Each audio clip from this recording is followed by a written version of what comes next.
Good afternoon, everyone. Welcome to our Monday Lunch and Learn. We are very excited to have you with us today and to begin our year-long discussion of anti-racism and equity in higher education.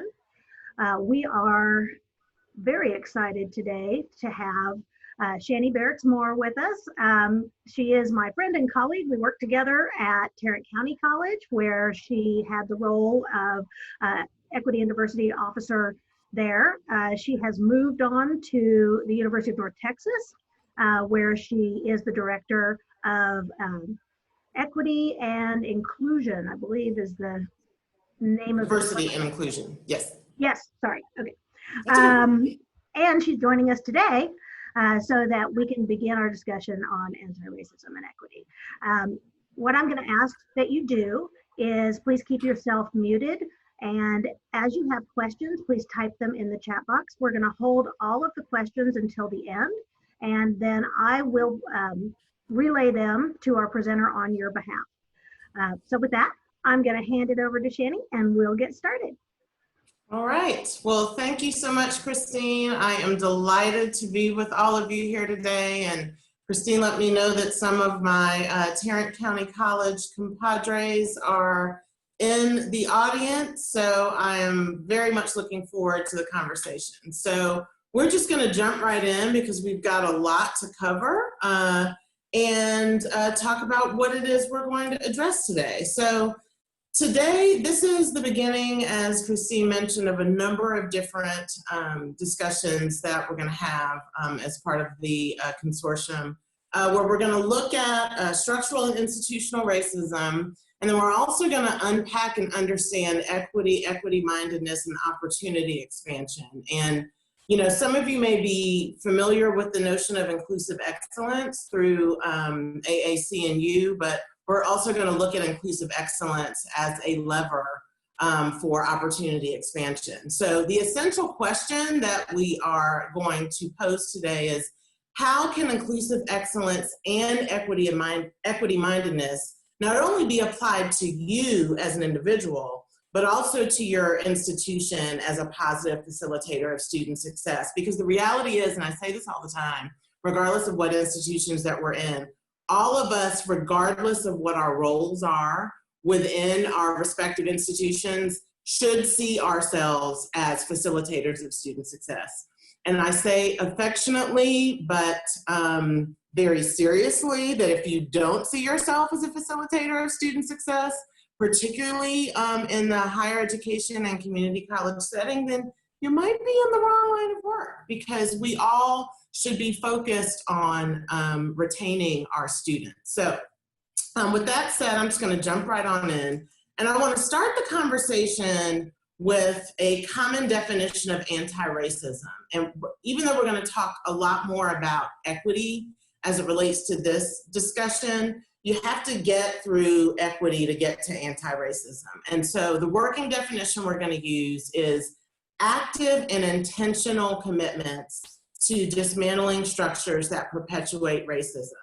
And the thing that I'll say here, and the reason that I really have active and intentional really highlighted, is that if you are not doing something, then in effect you are doing nothing, right? And so anti-racism is an active effort, and I often like to say these things don't happen by sprinkling magical fairy dust, right?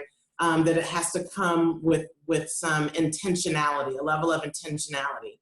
And here are a number of different perspectives here. One from a higher ed perspective, that it's active and conscious effort to work against multidimensional aspects of racism. That one is either racist or anti-racist, and you know, that kind of speaks to the notion of, if you're not doing something, then you're in effect doing nothing, and you're kind of part of the status quo of what may be passively exclusive structures, because if you're not practicing active and intentional inclusion, then you may in fact be practicing passive exclusion. And here's another perspective from Robin DiAngelo, who is the author of White Fragility, which I highly, highly recommend if you've not read it, is that it's a white problem. And I think that's really important, because everything that we talk about it's incumbent upon the leadership of our respective institutions to make these changes. And the reality is that by and large, the leaders of our respective institutions are often not members of historically underrepresented groups. So it's those folks that have the highest levels of positional power on whom the onus lies, or with whom the onus lies for these to happen. So this is where we're trying to get to, but again, I want to say that we're going to talk about equity as the pathway towards anti-racism for the purposes of this discussion. And in order to change the system, these systems of racism, you have to change the outcome. And so what I want to do is start with level setting about different kinds of racism, but introduce you to this formula, if you will, of power plus privilege. And you notice that I have racial in parentheses and the isms of racism italicized. And that's because if you are talking about any kind of ism, right? Heterosexism, sexism, any kind of ism, the formula is power. So whatever, whether it's racial power, gender identity power, whatever kind of power, that social group power, plus the privilege that often comes with being a majority in that social group, equals in this case racism, right? So we're talking about members of the majority group having that power. So, so the different kinds of racism that we're gonna sort of address today, there's the individual racism. So that is just person to person, where it's prejudgment, where prejudice is involved, where your own personal biases come into play, and you're discriminating against an individual based on race. Again, this could also be based on any kind of other ism, but the individual has a lot to do with your biases and your perspectives. Institutional racism, that's where we start getting into policies, programs, practices, and people that we're going to talk about a little bit in the end of the session, that work better for white people specifically, again, being those groups that have the power, the social power and the privilege, than for people of color, often unintentionally or inadvertently. And that's just the reality, is that our institutions and structures, our institutions are structures, right? There are a number of different structures that were often not built to be intentionally inclusive. And again, I will say, if you're not practicing intentional inclusion, then you may be practicing passive exclusion. And that's where the structural racism comes in, is that it's the history and current reality of institutional racism across all institutions. I think we all need to come to grips with the fact that all of our institutions have structural racism throughout them. Because even though they're community colleges, and many of our community colleges, you know, they're all open access, there are still barriers to entry and barriers to full participation for many of our students. And that's where that structural racism comes in, that combines to create a system that negatively impacts communities of color. And as we'll see in some of the next slides, that often it's mainly our Black and African American identifying and Hispanic Latinx identifying groups that see the brunt of these disparities. So hopefully that helps to level set the discussion. And as we have these discussions about anti-racism, these are the three levels that we'll be talking about. So I know that Dr. Hubbard shared with you all Step Up and Lead for Equity, which is a wonderful publication of the Association of American Colleges and Universities, to which many of your institutions likely belong to. And so what I'm going to do is share some information from Step Up and Lead for Equity. We're actually going to engage with that document and the companion document for Step Up and Lead for Equity a great deal today, and even as you move through this process and looking at anti-racism in your institutions. And Dr. Hubbard's going to talk a little bit more about that towards the end of the session. But the first two should not be news to many of you, that U.S. students will very soon be majority students of color. We've heard about the browning of America, right? That folks of color will soon be the majority. But the other thing is that, as I mentioned, there are deep economic gaps that still persist for Latinos and African Americans, and the Latinx community is the term that we often use so that we are being gender inclusive for Latino and Latina. So you'll hear me say Latinx, and that's what I mean when I'm referring to it's a gender inclusive term. But here's the fact, here's the reality that I really want us to think about. We all know, and this is why we should all see ourselves as facilitators of student success, that completing college does improve economic mobility. However, there are a lot of barriers to entry to college, and many of our students come from underfunded K-12 institutions where they may have experienced active or passive exclusion in those settings, and also that that companies that are hiring our students want problem solvers and innovators. But again, this has to happen with intentionality when you're thinking about the populations that we have that are often the most underserved within our institutions. So as we are talking about anti-racism, I want us to consider the effects of racism, power plus privilege, right, on education. And this is data that is from the Consortium, the North Texas Community College Consortium. So you may have seen this before. I'm not going to go through this, but this is in effect the information about, it really talks about retention of our students and matriculation of our students that enter two-year institutions. I don't have to read this to you to show that 13.6% is not a great number of our students that earn a bachelor's or higher degree that start at two-year institutions. So we obviously have to do better in that regard. Similarly, the regional graduation rates, as I mentioned, for African American and Latinx folks are much lower than their respective white and other racial identity groups. So this is where we are beginning to see the effects of that structural and institutional racism on higher education, not just higher education, but also K-12 education. Because a lot of times these numbers are a result of the under-resourced situations that our students may be coming to us from in K-12 situations. So I think all of this is to say it is here among us, it is with us, and so we need to be practicing intentionality so that we are addressing this within our respective organizations. So before we move on, I want us to also introduce, for the purposes of common language, some useful terms and concepts as we continue these discussions as it relates to anti-racism and equity.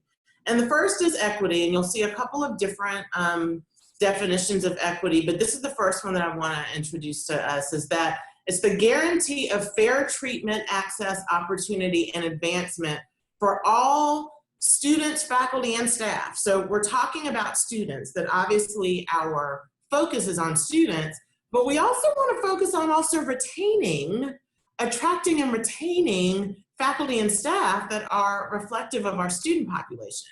So this is working to identify and eliminate barriers that typically prevent full participation of usually these historically underrepresented and marginalized groups. So you're going to find that we'll talk about equity a lot as we're talking about it being a pathway towards and a compass for creating anti-racist institutions.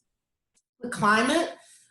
This is really the cumulative result of an organization's 4 Ps, the programs, practices, and policies on the way people of various identities experience the institution. And these are typically, the climate is how everyone experiences the institution, and this is often why you will see campus inclusion climate surveys that are conducted, because you really want to get your finger on the pulse of not only how your students are engaging with your campuses, but also your faculty and staff, because the reality is your faculty and staff are going to be able to fully engage with students if they too are feeling marginalized as well. So this is why these campus inclusion climate surveys are very helpful to see where you are and where you're not sometimes as institutions. Inclusive excellence, this is a term that we are seeing more and more as the AAC&U is using inclusive excellence as the framework by which we talk about essentially having academic excellence and attention to diversity, equity, and inclusion occupying the same space. And inclusive excellence was really designed to counter the falsehood that somehow you have to sacrifice quality, academic and educational quality, when you are paying attention, if you will, to diversity, equity, and inclusion.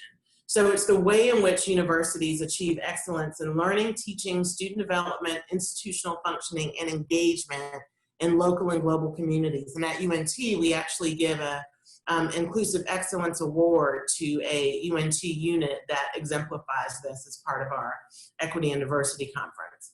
And then finally, inclusion. This is the active, intentional, and ongoing engagement with diversity. And by diversity, we just mean all the different dimensions of difference, such as race and ethnicity, socioeconomic status, it could be veteran status, it could be some of those hidden identities, such as socioeconomic status, and all the issues of privilege and access that come with them, and embracing and affirming differences and offering respect in words and actions, such as language. You know, language and communication, that's one of the things that we all do, regardless of who we are within our respective institutions, and structural changes through those policies, programs, practices, and people for all groups and people within an institution. So as we continue to have these conversations, I think it'll be helpful for us to all, you know, make sure that we're using the same common definitions for some of these things. So now I'm going to give you an example of the ways in which climate may have an impact on retention. And as Dr. Hubbard mentioned, I used to be the Chief Diversity and Inclusion Officer for Tarrant County College District. I had the pleasure of serving in that role from 2012 to 2016 when I left to come to UNT. And at TCC, we did a campus inclusion climate survey where that was the point, was to get our finger on the pulse of the climate and the impact of that climate at TCC. So this is old data from when I was the CDO, but it begins to show you how that climate can maybe have an impact on retention. So when we did, this was circa about 2013, when we did the Campus Inclusion Climate Survey at TCC, one of the things that we found is that our students found that a number of microaggressions, such as generalizations and assumptions, exclusion, offensive language, and body language was perceived as harassment, discrimination, and bias. Now, the reality is that stereotype threat, if students are in this environment where they're constantly hearing microaggressions, right, that becomes a part of what authors their identity. So if you begin to hear negative comments about your identity, then stereotype threat may set in, and that could potentially become a self-fulfilling prophecy for our students that affects student engagement, it affects academic effort. You know, we see this a lot with, say, with women and girls with STEM fields, science and math, that, oh, well, I'm not good at math. Well, if you keep saying you're not good at math, then you're going to find that eventually you're not going to be good at math, right? And so this has a lot to do with how it authors the environment. Well, when I worked with TCC and we did some work with the Kresge Institute, we found that our student persistence was dropping. Again, this is circa 2013. I don't know what it is now. So my TCC friends that are on the call, perhaps these numbers have increased, but we were finding that student persistence was dropping between the first and second year. And that was the highest for students of color. So it makes you wonder, for example, if the climate could be a root cause of some of these outcomes, right? And so we often are not thinking about that we might think, oh, well, we have diversity. We have representational and compositional diversity among our students, but sometimes what I have found in the community college space is that because we have that representational diversity, that we may have that illusion of inclusion. Just because we have a critical mass of students does not mean that we are practicing intentional inclusion through our policies, programs, and practices, so that the people that we have within our institutions as our students are feeling like they can fully engage. The other thing is that often our faculty and staff are not reflective of the populations of our students. And we are finding more and more through research, both qualitative and quantitative, that our students engage better when they see folks that look like them. So this could be part of the whys of some of these outcomes. And this is why we need to be thinking about climate as an outcome and as a level of impact for creating anti-racist institutions. But I want us to talk a little bit more about this notion of equity. And I shared with you one definition, but equity is very, very important for all of our institutions because it is affect anti-racism in action. And you'll remember that I said in the very beginning that if you are not doing something, then in effect you are doing nothing. And equity is one of those actions, one of those concepts that require action, intentionality, and constant revision and constantly revisiting this concept of equity within our institution. So now I'm going to share with you the achieving the dream definition of equity. The previous definition was a broader definition of equity, but for us as folks that are engaging with community colleges, this is the definition that Achieving the Dream uses, which is closing opportunity gaps, which we'll talk about that, but not only between groups, but also among groups. So I think we'll also find that there's intra-group diversity. So when you are thinking about the intersection of identities, for example, if you take Black, African American, and Latinx groups, that socioeconomic status and race and ethnicity, for example, are going to have a huge impact on the gaps among groups. So in looking at intersectionality and intersected identities, that's what we're talking about when we're talking about among groups. Based upon their relative resources, situational factors, that could be, again, their K-12 experience, historical deficits, whether they are first generation, and often unintentional policies and practices that create barriers. I want to say, just because the policies and practices are unintentional does not mean the barriers they create are lessened at all. And I want to say that again. Just because you don't mean to, and because you just forgot to address it, does not absolve us as facilitators of student success of paying attention to it, okay? And so it's leveling the playing field to these gaps and making things fair. And the other thing that we have to remember is that fair is not necessarily equal. And so, you know, a lot of times you'll hear about equality, but what I would argue is that equality is a 20th century perspective, which we'll see in a moment, that equality is about sameness. And equality, by and large, ignored difference. You know, one of the 20th century things we used to say is, oh, I'm colorblind, I don't see difference. Well, you can't practice anti-racism or equity if you don't see difference. In order to address the gaps, you have to acknowledge the gaps exist. And often these gaps are identity-based gaps that are often identity-based in race and ethnicity. Those are, quite frankly, the two particular areas for which you have to address these gaps. So looking at equity is anti-racism in action.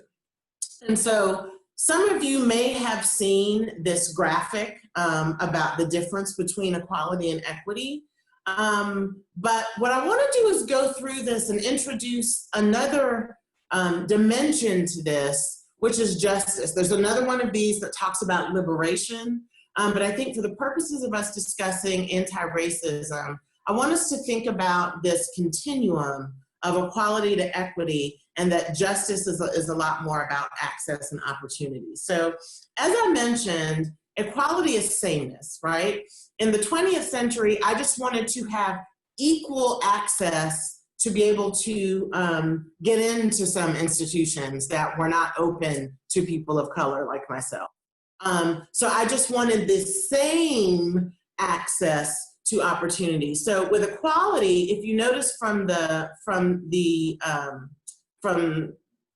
picture here, and I'll see if I can use my annotate here so that you can see what I'm referring to, is that everyone here is different heights, but you'll notice that they have the same supports available to them regardless of what height they are, so that the person that needs more supports is still not able to see the game, right? So if we looked at everybody the same, then it wouldn't take into account that there are some people that need the resources and some people who don't, okay?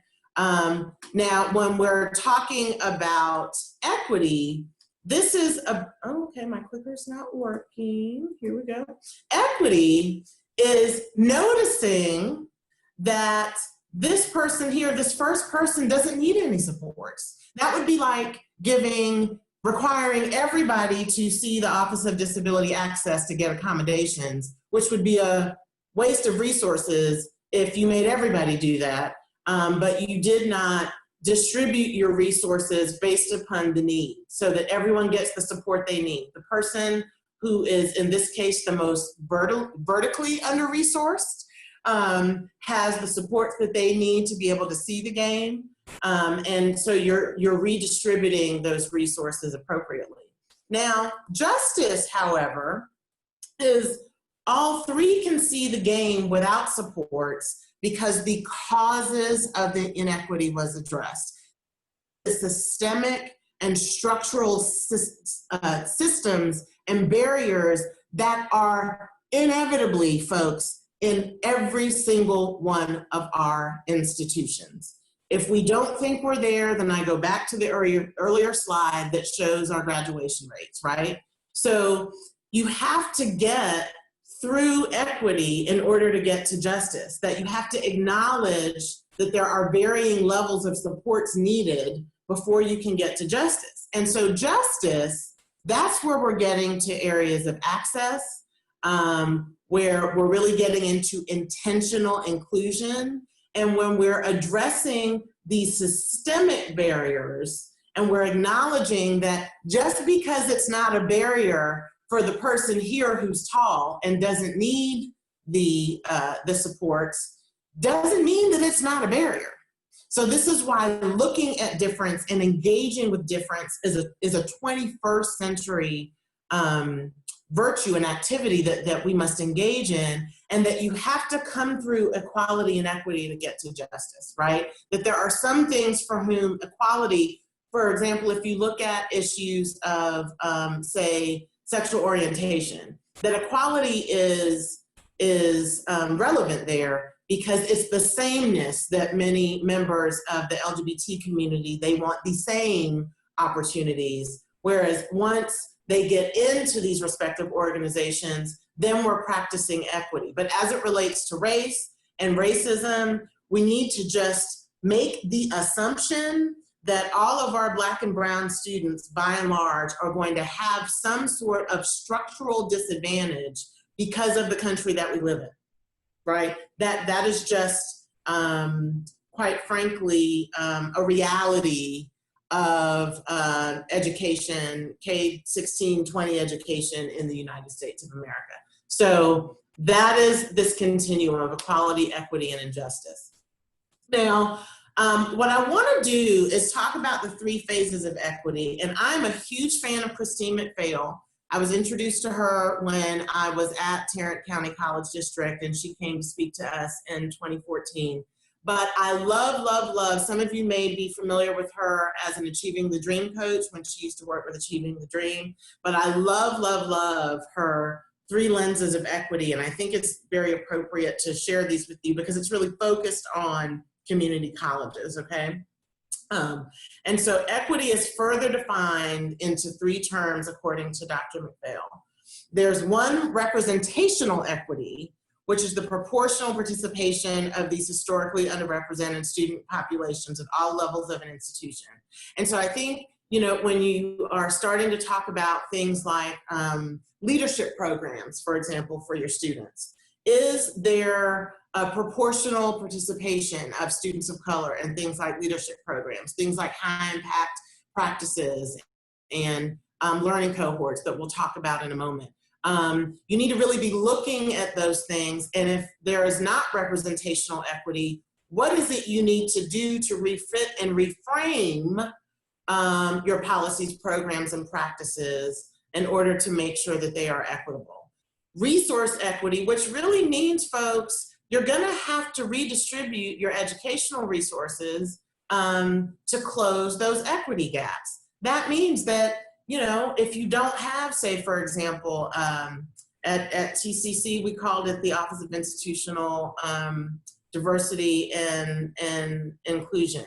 At UNT, we call it the Division of Institutional Equity and Diversity. If your institution does not have a dedicated diversity and inclusion resource office, you may want to redirect some of those resources so that someone is leading the charge within your respective institutions to do so.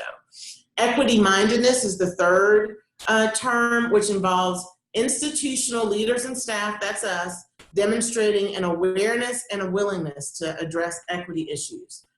I want to emphasize that again.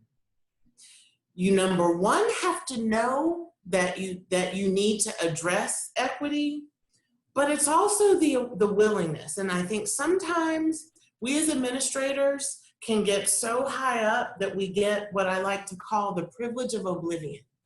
That because we are not on the front lines engaging with our students, we don't really have that level of awareness, and we don't really have that level of a willingness to address these equity issues because we haven't really fully embraced the idea that fair is not always equal, and that we need to, again, engage in this resource equity, which, again, you first have to know where the inequity is, right? And so one of the ways that we do that is thinking more critically about equity mindedness characteristics with intentionality. And you notice that I keep going back to that statement. If you're not doing something, then you're doing nothing. All of these things, thinking about access and opportunity and these outcomes, you have to be doing it with intentionality. At every level of your institution, if you have multiple campuses, it has to be happening both in academic affairs and student affairs, that they're without a level of intentionality that is coupled with accountability, we're just talking, right? That we are not really engaging with this, with equity and anti-racism, with the efforts that are needed in order to see structural and institutional change. So the first thing that we have to do is that there really has to be a willingness to look at student outcomes at all educational levels, and this is really important, disaggregated by race, ethnicity, and socioeconomic status. Say it again. We have to disaggregate the data by race and ethnicity first, and also by socioeconomic status. Many of our institutions do this, but many of our institutions are just getting to that point. So if you are not looking at data by race and ethnicity, then you're doing those students in particular a huge disservice, because, you know, we're doing our own campus inclusion climate survey data analysis right now, and that is where the story is in the disaggregation of the data by race and ethnicity. Secondly, a recognition that, this is important, folks, that individual students are not responsible for the unequal outcomes of groups that have historically experienced experience discrimination and marginalization. Sometimes we refer to those students as those students, right? And it's those students that we have to stop putting the onus on those students and know that it's on us. Recognition of that the elimination of all of these entrenched biases, stereotypes, and discrimination in higher education requires intentional critical deconstruction of those policies, programs, practices, and norms assumed to be race neutral. Let's just assume they are not. that by and large, many of our institutions were not created with people of color in the room, right?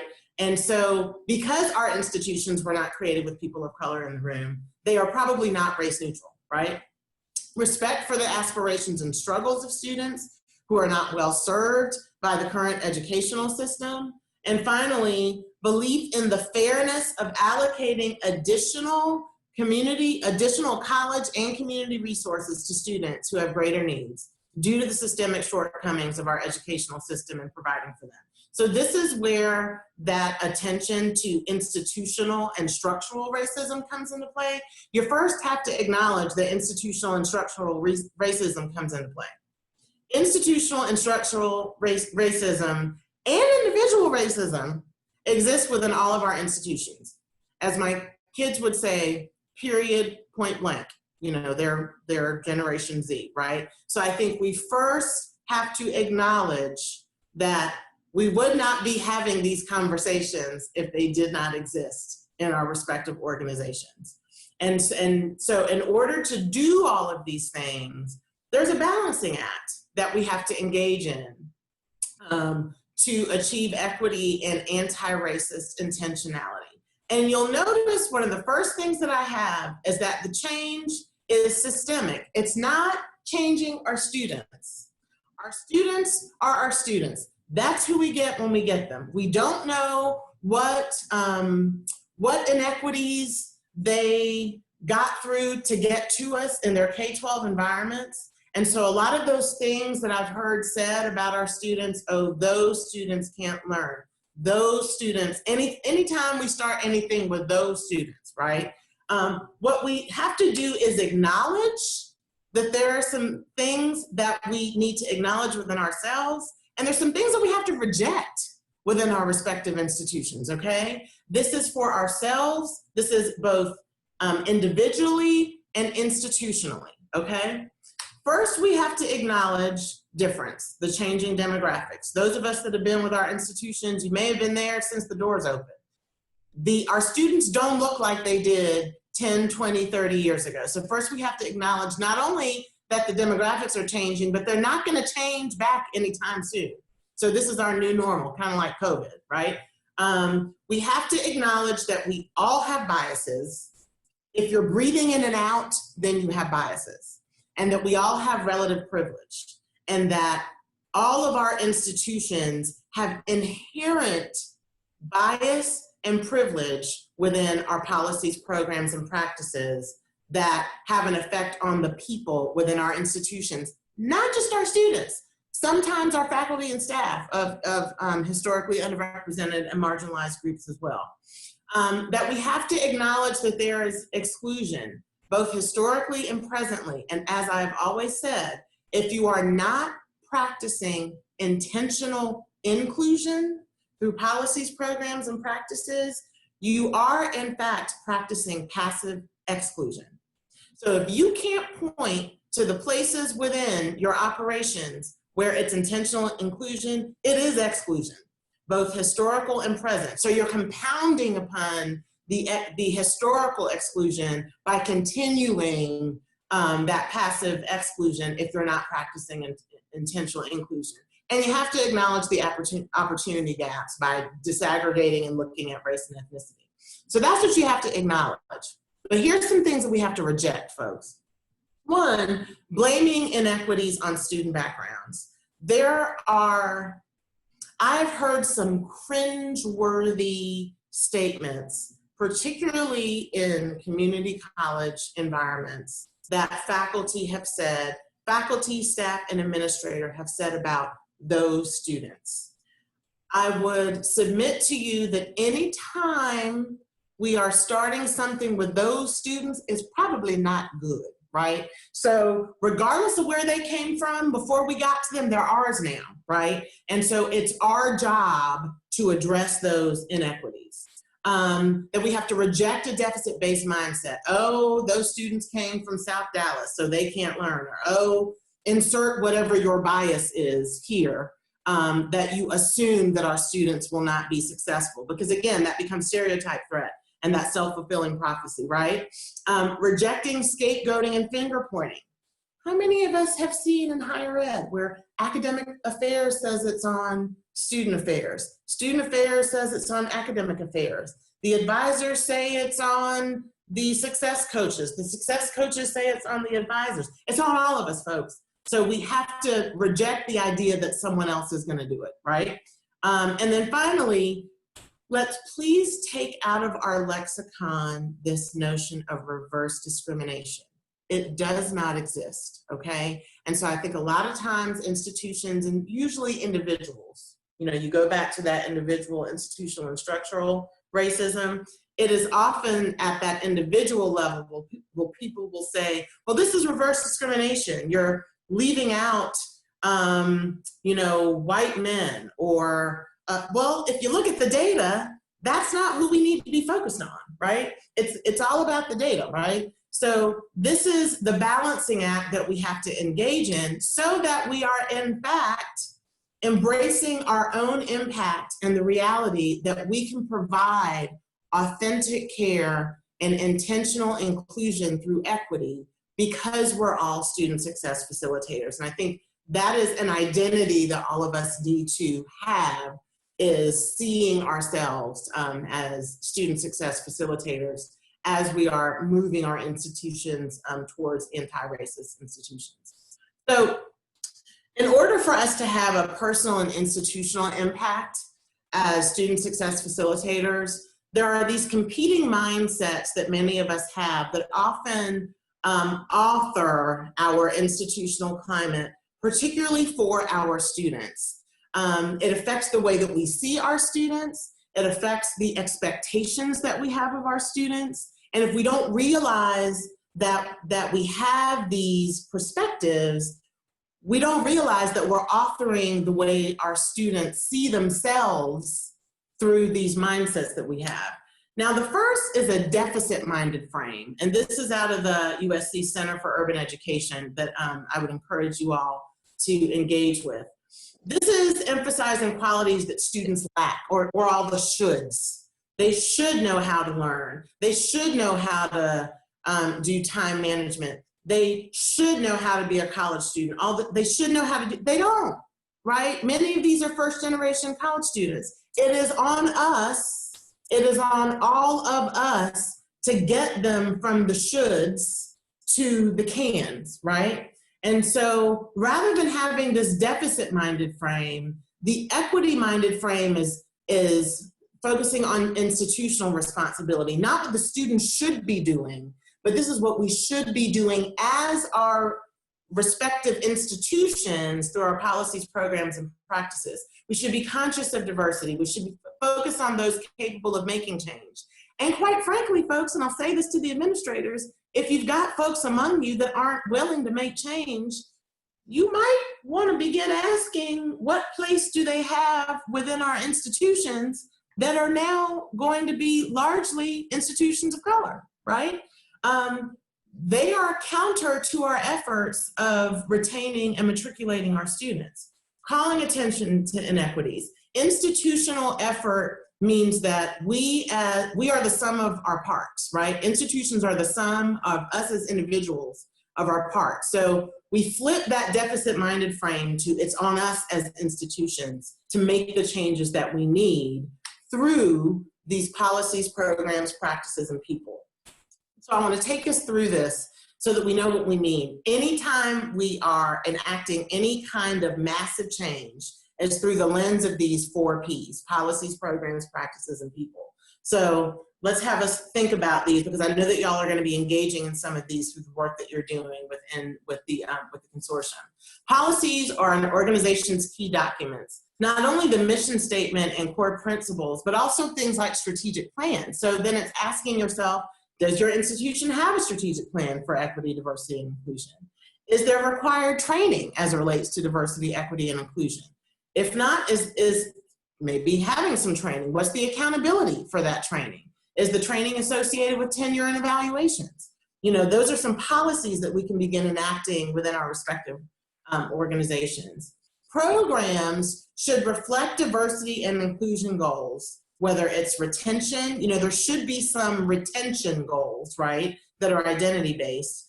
and that they should be embedded in the foundation of the organization. So these could be recruitment programs, and I hope that all of your institutions have faculty recruitment programs that take into account that our faculty need to be reflective of the students that we serve. We obviously need to have some retention programs. It could be even your financial aid packages that will certainly help in our students matriculating with their persistence. Practices. These are addressing the organizational culture, are guided by values, beliefs, and norms, which are often part of the organizational culture. But these practices are often based upon individual interpretation.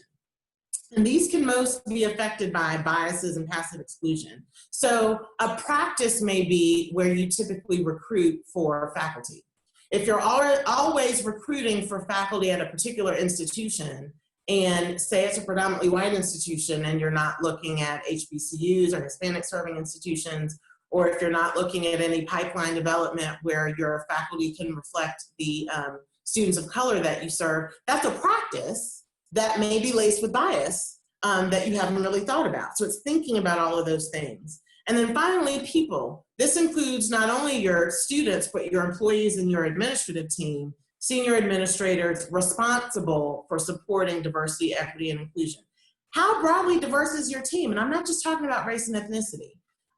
You know, you might want to have some folks on your team who are first-generation college students themselves, who came up through community colleges themselves, so that they know what that experience is like.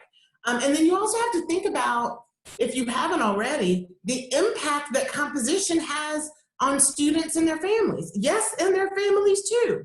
Because for many of these students, they're the first ones in their college, and I will tell you, there was a experience that I had while coming off the elevator at TCC once, and my TCC friends can appreciate this. It was in Trinity River, and there was a Black male student who, as I was coming off the elevator, stopped me and said, "I can't tell you how heartwarming it is to see an administrator who you obviously look like an administrator who looks like me. I came from a school system where I never saw anybody who looked like me as a Black person in a position of authority." And I remember that because that's how you know that representation matters. So if you didn't think it mattered before, absolutely representation matters to our students. So before we get into looking at the self-study, I want to just introduce you all to this notion of inclusive excellence, which I believe that Dr. Hubbard has shared, not only Step Up and Lead for Equity, but also AAC&U's inclusive excellence, sort of the document that started with inclusive excellence, and I see her nodding.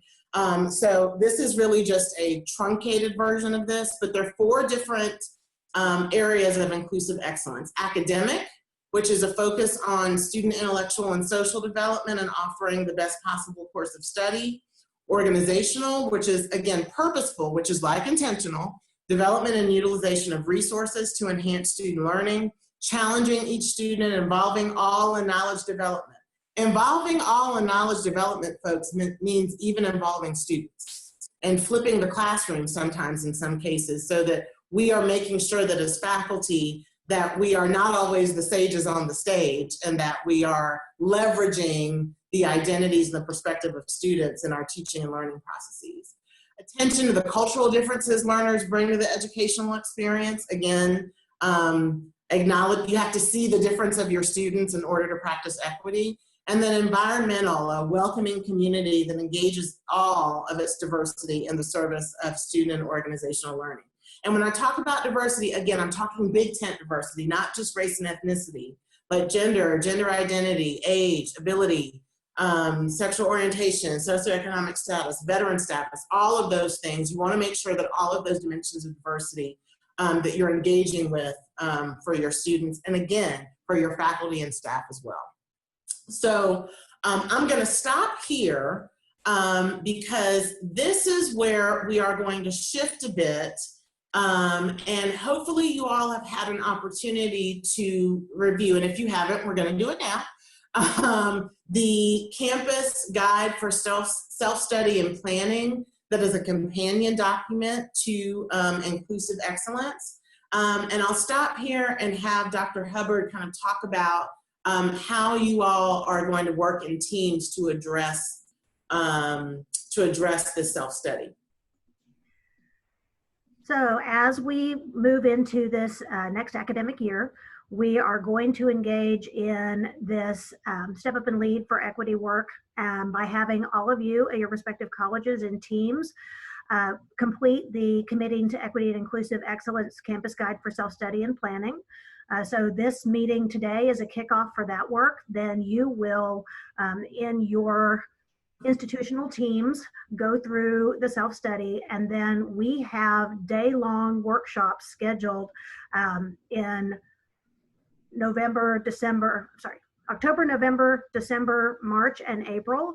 And each of those is going to be focusing on 2 of the 10 elements that you'll be completing in your self-study. And then we will be facilitating your work to create and implement plans to become equitable institutions. So Shani is gracious to share her expertise with us, and she will also be working with us and supporting the colleges throughout this process over the coming year.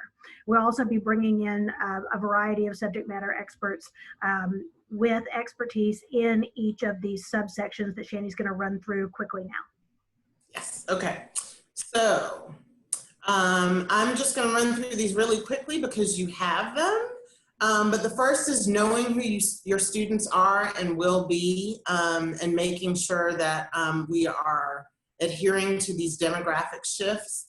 If you are not doing this on your campus, having honest dialogues about the climate of underserved students, whether it's through courageous conversations, but you have to be talking about this. It does not go away by not talking about it, okay?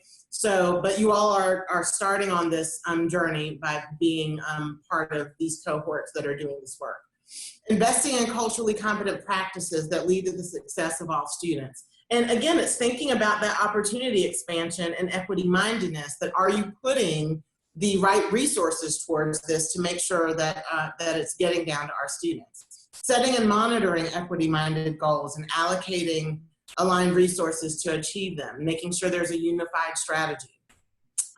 Developing and actively pursuing a clear vision and goals for achieving high quality learning necessary for careers and internship and citizenship. And I think this is really important for those of us, you know, we both have career and technical education and we have our general education, and this should be happening at all levels. Expecting and preparing all students to produce culminating work to their achievement of learning outcomes, and ensuring equitable participation and achievement among underserved students. You've got to look at your numbers to make sure that participation is happening at all levels.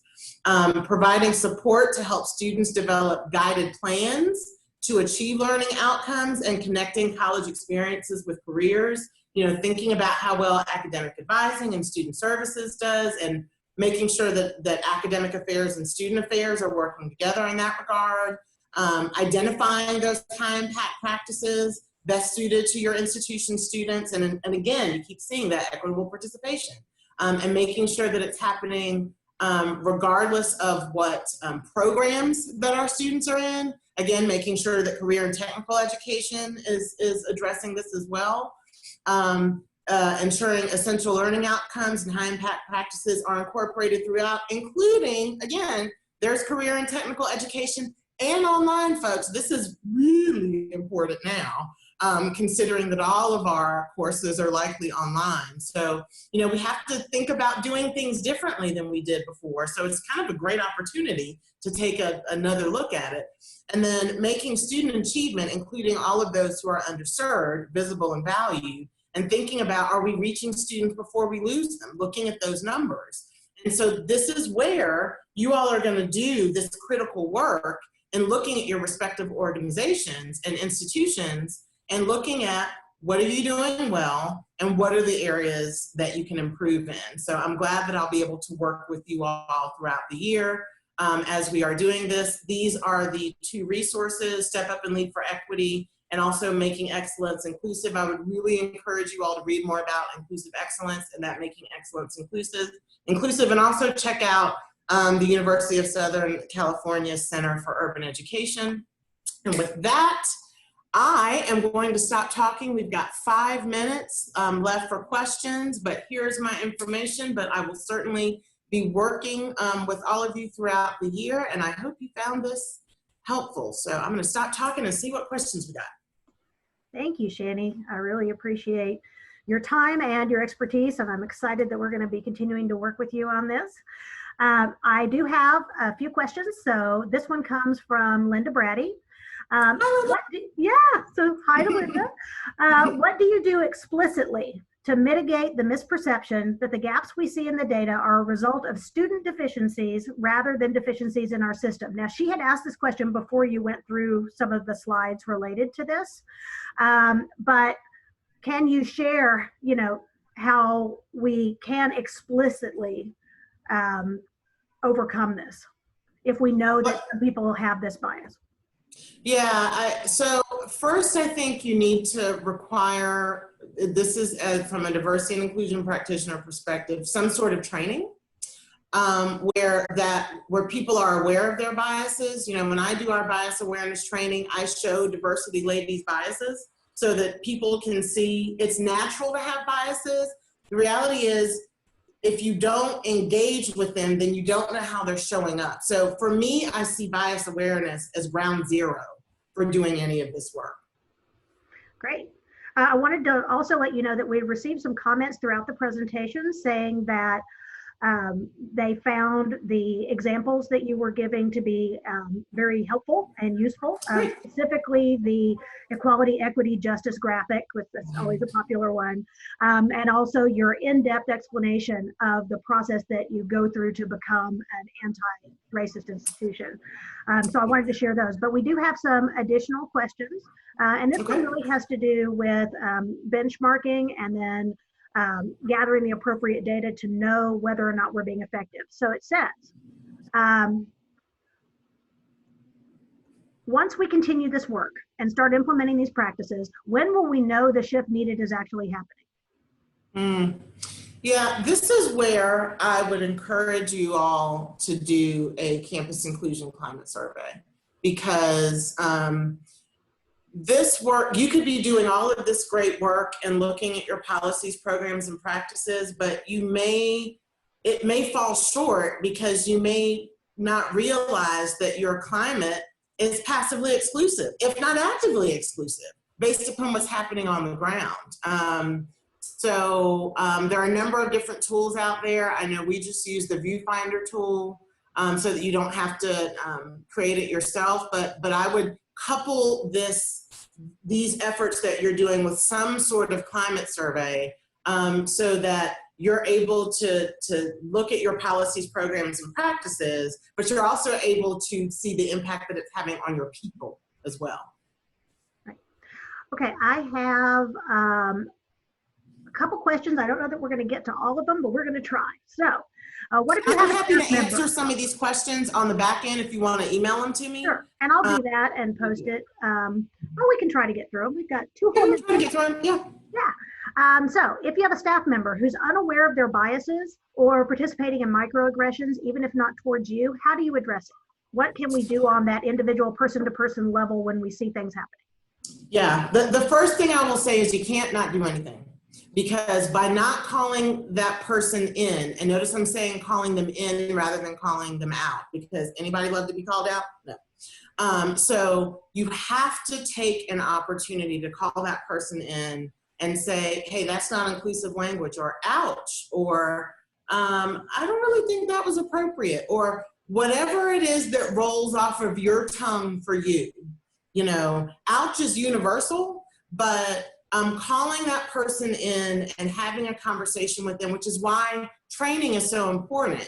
Our most requested training at UNT is our microaggressions and inclusive language training, because communication is the one thing that we all do, right? And Shani has said things that have been microaggressions as well that I didn't know until someone called me in and told me that that could be seen as offensive to some people. So just in any case, and even if you can't do it right there in the moment, it's okay to circle back and say to that person, hey, can I talk to you about what it is you said? Because that could really be interpreted X, Y, and Z.